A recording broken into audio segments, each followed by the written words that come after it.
But I would just say one thing that maybe didn't get as much press that I think is important for a lot of people who follow you.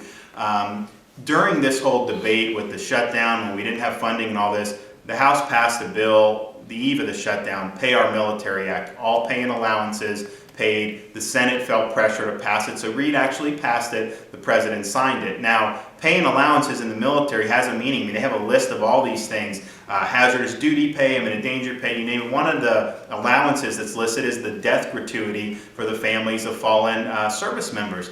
Well, as we got into the shutdown, the president took the position that he didn't have the authority to pay death gratuities. So he was refusing to pay death gratuities to the families of the fallen soldiers, even though the Pay Our Military Act provided for pay and allowances. And I think he's trying to use that to damage Republicans somehow, trying to say he doesn't have the authority. Now notice, this is a president who will go beyond the law whenever it suits him. And then in this instance, he was acting like his hands were tied, that he couldn't pay a death gratuity to the families of service members.